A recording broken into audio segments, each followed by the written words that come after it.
going back really quickly to the Netflix Santa Monica Pier event, that is such a special, like, very, like, that's a rare event. Like, we don't see anything like that to that level, pretty much ever. Like, you guys didn't even not only just have like a whole kind of display setup event. Not only was there the first episode premiere to you guys, but you had like a drone show. And then not only I've never seen anything like that.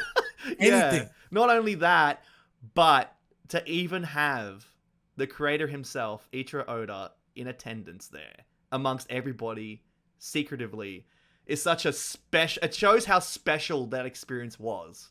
Can you please tell me what your feelings were, your thoughts, your highlights, and overall, your just opinion of that event? First of all, the event, and I swear to God, dude, I ain't no corporate shill. Okay, Netflix ain't paying me a dime to say this, but that event was one of the best events that I think either of us had ever been to. We've been to a lot of conventions, we've been to a lot of events, but I feel like that one was so well organized and down to every detail. I mean, you had the staff, there was not a single person who wasn't a part of the crew. Everybody there was in marine outfits. The drinks were in devil fruits. They were giving out like free ice cream and free water. Oh my God. So it's not even like you had to like pay for drinks or anything. I mean, they had a bar, which was an inflatable baratier that you could get your drinks at. So good. But yeah, man, and you know the Otis transponder snail and his original art that you could sign on this wall, and the Mary behind the ocean, the screen, which I was concerned about. I was like, man, I don't know how how clear it's gonna be out in the open, but it looked great. It sounded great. The drone show was, we took video and people have posted videos and stuff, but it is nothing like what it was to actually be there. I swear to God, dude. I've been to World of Color at Disneyland or whatever, which is where they like project images on mist. I've seen things. I've never seen nothing like that. It was 3D. It was moving. It was insane. And then Oda being there too, which we didn't know at the time. I had been told that he was there by a friend, like a family friend, who was also there. But like I was telling you before, dude, I didn't believe him. I didn't think he was lying. Like, misheard, you misunderstood. No way.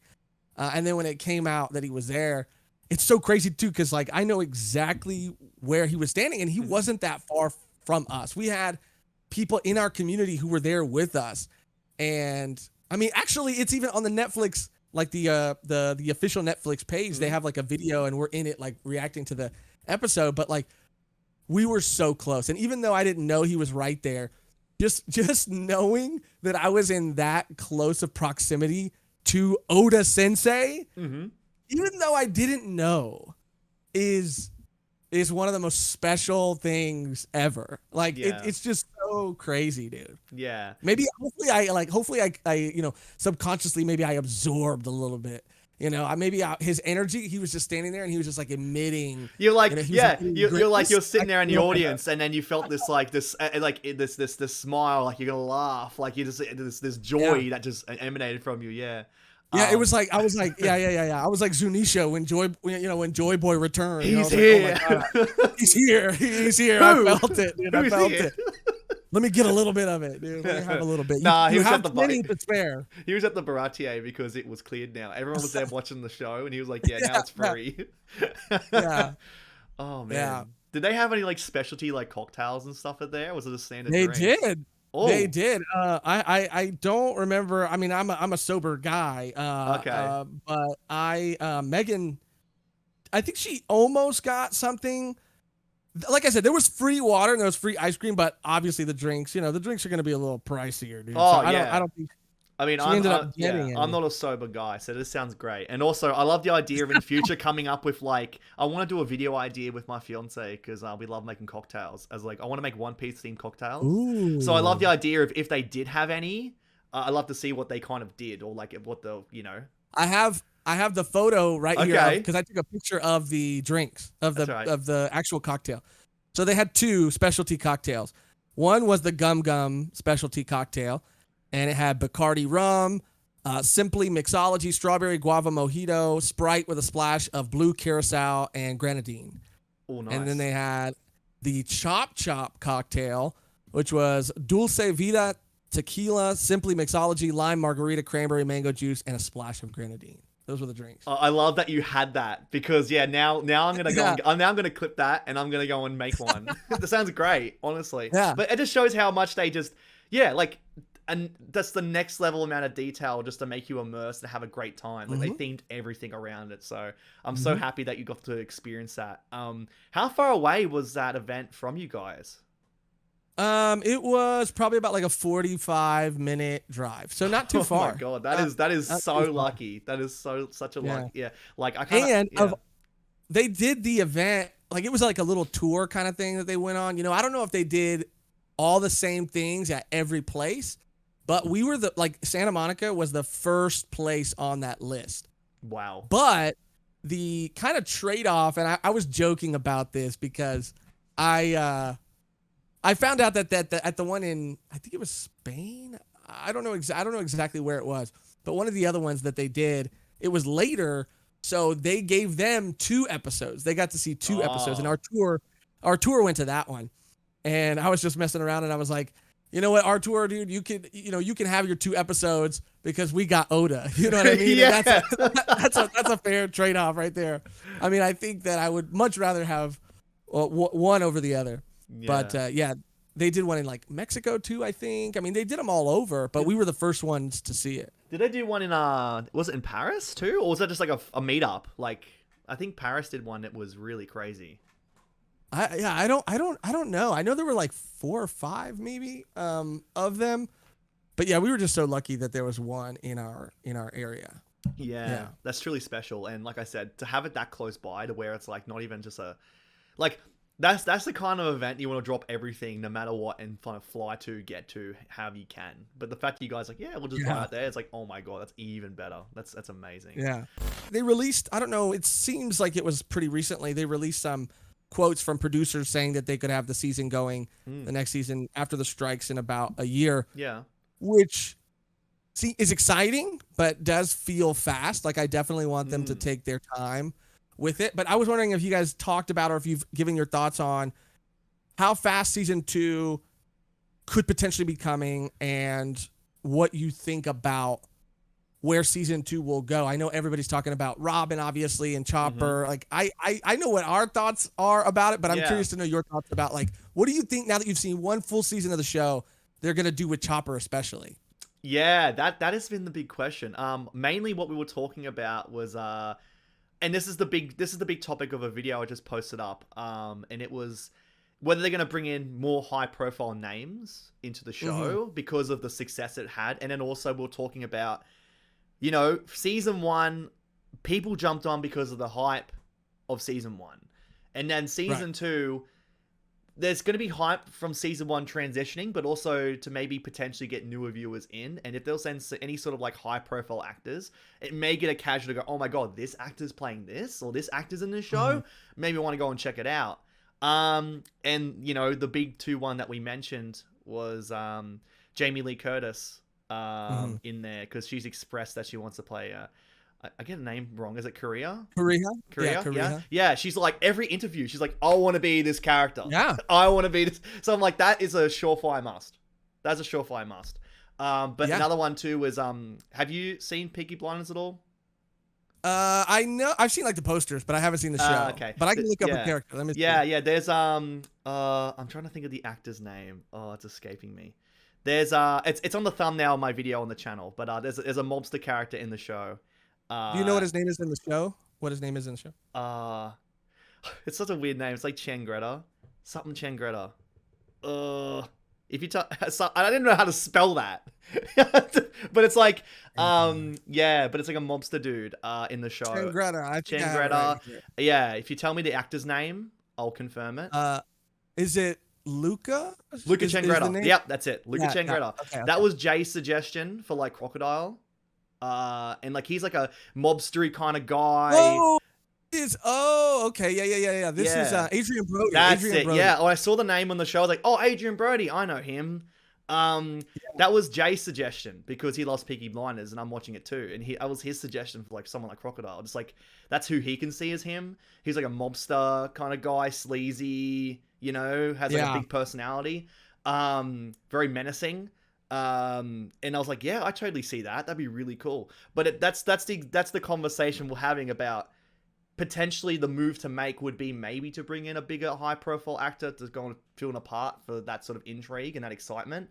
But also in the comments of that video, a lot of people put out this point, and it's very true, that having no name actors in the show really brought in their immersion. And also, not to mention the budget. Like, they already had such an extreme budget for the show from what we've seen. Right. Like, some of the articles said it was more than, like, Game of Thrones episodes. Like, it was really big. So to have someone like a high-profile actor in could really wane that budget. But there was a lot... But there was a lot of budget that was put into this first season in terms of, I guess, coming up with the sets and everything. Like, they really had to make this work and put everything into it. So, yeah, it's... That was what we were talking about. In terms of people to see, Chopper is the main thing people want to know. Because is it going to be like a Detective Pikachu kind of look to Chopper? Is it going to be some like what they did with the Fishman? Are they going to do prosthetics on an actual kid? Yeah, it's going to be like a child actor, kind of with prosthetics on. Is it going to be like that? Is it going to be, have you seen Sweet Tooth? Is it going to be like Bobby from Sweet Tooth? Yeah. Is that the main character from Sweet Tooth? No, so there's another character. I don't know if you're able to look it up right now, but just type in Bobby Sweet Tooth. Okay. I'm going to look Netflix. Type in Bobby Sweet Tooth Netflix. Bobby Sweet Tooth. There's a character that is more animal than human, and he's a little, I think like mole or groundhog or something. And they basically like puppeteer him. He's a puppet. Okay. Or an animatronic puppet. Oh my god, yeah, dude! What is this? That's gonna be Chopper. That's gonna be Chopper right there. I think that's him, 100%. Yeah, him with his outfit. I'm just like looking at this. This yeah, dude. There he is. There he is. I like it. Get ready, season 2. Oh man, I'm gonna have that as the thumbnail. Oh, that's so funny. I love that. But yeah, that's the big question. But I think, that's like season 1. That was the big struggle, kind of thing. Figure out if how they're gonna transition this anime into a live action and make it work. Season 2 is gonna be nothing but like Chopper. If Chopper's announced, it's like, all right, how are they gonna do this? Because it's gonna, how are they gonna do it? It's I think one of the hardest. It's gonna be one of the hardest things for them to do, because I think no matter what they do, they're not, I mean, you can't make everybody happy, period. Yeah, but I mean, it's just gonna I think ruffle feathers no matter what you do.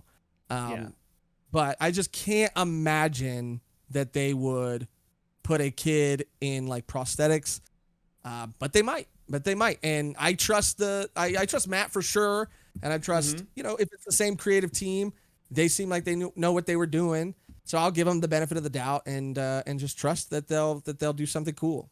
Yeah, that is the big thing coming out of this is trust. And it was such an amazing feeling getting into the show, because we've seen the clips of Matt on the Reverie and everything else going like getting all these questions, being like, well, what do you think about this? What are your thoughts about this? We have concerns, and then being so cool and just being like, trust us, we got this. Like we're fans, we understand it. We're gonna nail this, and they did. So if they're gonna move on, was crazy. Yeah, for us too, because we were lucky enough to like meet Matt and hang out with Matt in person, and we went to at Anime Expo. We went to the Netflix booth, and got to see a scene. So we were like talking to Matt, and we saw that one scene. Artur is a madman, and got back in line and saw every scene. They were showing 6 scenes at random. Okay. He's a madman, but he's amazing. And so we had like we knew like how good it was going to be, and I understand it, right? There have been more flops than there have been successes, and that's not to say that they haven't done some things, like they haven't adapted some things decently, like Battle Angel Alita always comes up. I like Speed Racer. There are cases where it has like kind of worked, but so we just knew, and everybody in the community for so long was like, nah, dude, this ain't gonna be it, dude. It's not gonna be it. You know, don't get your hopes up. Don't get your hopes up. And everybody was like, want it to be good, but expectations low. Want it to be good, but expectations low. And we just knew like it was gonna be fucking great. And I mean, it would have made us look real bad if it did come out and everybody hated it. But yeah, man, it's just so cool to see everybody like, wow, it exceeded my expectations, dude. It's been crazy. I think that for the most part, the entire first season was really well paced. But and we talk about this in our reaction, but obviously it's going to be a bit before it comes out. So I'll just say it here. I really didn't super love the pacing of the second Baratier episode. I felt like I understand that characters had to get cut. Django was a character that I was a little bummed out got cut. The Usopp pirates even in that arc got cut, but that was to add to Usopp's loneliness to further, drive home that he really only had Kaya. Yeah. And I think that made a lot of those emotional moments hit harder. So I like those changes. But and even like what they did with Krieg was cool. The Gin stuff or the Gin stuff, like I'll even kind of accept that, right? That we got that nod to him. But I feel like we were really missing the familial relationship with the rest of the cooks. I mean, we really only got like one exchange between like Sanji and Patty, and I really would have liked it to feel like more of a family. Even my brother, who didn't know anything about that arc, said like, oh, I just assumed that it was him and Zeph's restaurant and that everybody else just kind of like came and went. Like people would work there for a little while and they would leave. And I was like, no, they were all like a really big, like that was his family. Yeah. And I feel like that just felt like it all happened so fast. Cause of course there's so much to cover. Yeah. And I get that. But I feel like that was the only episode that I felt the pacing. I felt like it could have deserved more time. And I would have liked to maybe get one more episode there. I don't know. And then the second thing, and this is a big thing, and not really a big thing. It's a small thing, but I think it made a huge difference. So it was the scene with Nojiko and Nami and Belmir when they were kids. In the manga and in the anime, it was such a powerful moment because Belmir says, when Arlong comes in, Arlong sees Nami and Nojiko and says, like, are these your daughters? And it's very important the way he phrases that, like, are these your daughters? Belmir can't deny them, and she will not deny them. So she said, no, I cannot deny them. Yes, they are my daughters. I don't know why I said no. But in the show, he sees the plates there, and he says, he's already seen in the records that she doesn't have a family. So he says, does somebody else live here? And then she goes, and then she almost like kind of forces the line in a way that didn't feel as organic, where she's like, I have 2 daughters, and it was so crazy because he was like, does anybody else live here? I have 2 daughters. And I think he could have just said like, it says in your records that you don't have a family, but do you have a family? And if she wouldn't have been able to deny the family, that would have worked. That was just like a little thing that I think made a huge difference, but these are nitpicks. Yeah. The way you kind of said that line was like, it was like a burden. It was like, I have 2 daughters. It's like, okay. It's like, all right, not. Yeah. For me, I think the biggest welcome that I had with the show that they did is, I mean, I can't say it's a change or anything like that because it's their own take. But for me, it's just having everyone with the accents. Like, I love it. So good. I love that they could just do it their own. And it made a lot of sense because, this is a pirate show. People from around the world coming together. They're going to have different accents all around. And Garp's accent. I love Sanji's with his Manchester accent. Like, it was so, it was the best. I was like, oh man, I love this dude. Like, this guy's great. I thought that was just really cool, and it was such a welcome. I love that, dude. I loved that. British Sanji works, dude. It works. Yeah, it was. It was so jarring. He's like, welcome to my restaurant. Like, here you go. Bruv. Okay, bruv. It's like, all right. Wow. I was like, I loved it. It I was so did good. too. I I was was a like, sucker. this guy's great.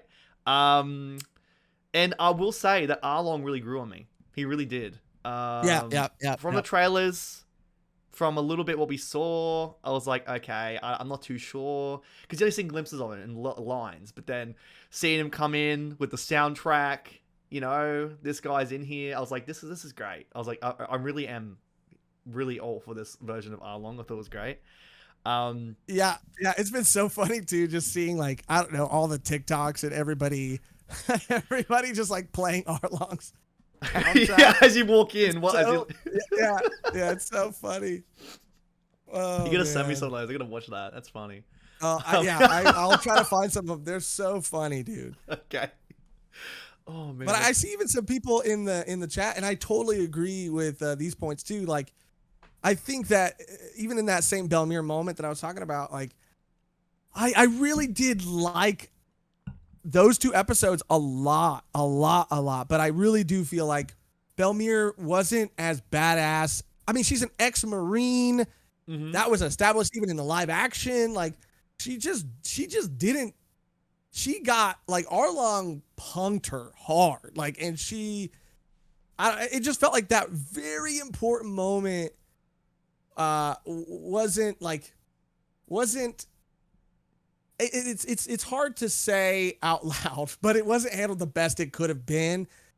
And I think the reason I am being such a tough critic with that part in particular is because everything else was so good. Yeah. Everything else was so amazing.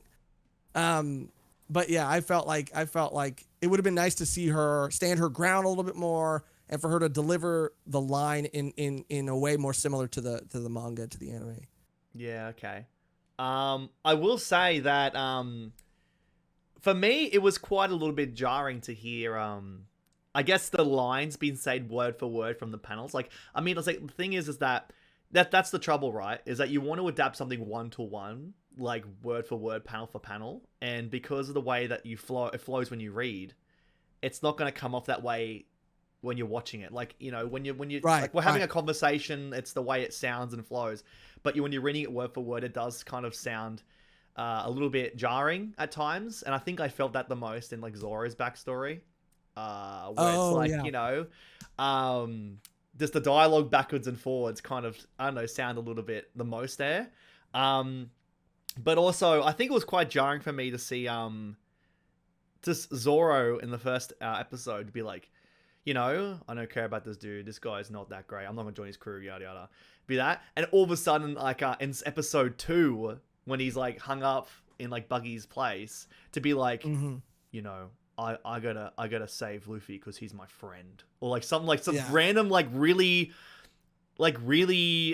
heartfelt line. Like, I really care about this guy, and I was like, oh, there was like no moment that really made me think that he really cares or anything. He just kind of dealt with everything, and all of a sudden he's like, I care about this dude a lot. And it's like, okay, that was a bit much. Right. Also, can you confirm to me when Luffy ate the fruit in the anime and the manga, did he like eat the whole fruit, or did he take a bite and spit it out? I don't remember. I don't remember him eating the whole fruit. I don't remember him eating the whole fruit. That really took me out of it, because I was watching this guy and like this weird looking thing in this box, like, what is this? And then he just eats the whole thing. I was like, and then afterwards he's like, yeah, it tasted terrible. Like, why'd you eat the whole thing then? It's like, that was a big fruit. He ate the whole thing. Like, I think it's funny too, because like, you know, on one hand, I think they might be trying to show that you have to eat the whole fruit to like get its power.